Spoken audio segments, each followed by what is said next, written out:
এটার জন্য দোয়া হবে এবং দেখা যাচ্ছে জন্য দোয়া হবে এই দোয়া পরিচালনা করবে এই ইউনিয়ন ছাত্র নেতা জনাব তামিমুল আহমেদ কাসিম দোয়া পরিচালনা করবে এবং আমরা সবাই একসাথে এই মঞ্চ থেকে আমরা একসাথে আসি, একসাথে আমরা যাবো আমাদের রাষ্ট্রের দেশনেত্রী বেগম খালেদা জিয়ার জন্য দোয়া করি।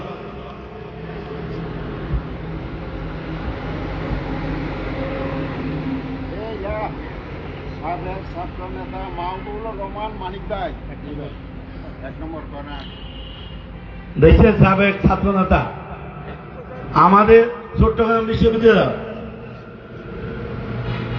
মাহমুদ আলম শামীম ভাই আমাদের মঞ্চে এসে উপস্থিত হয়েছেন।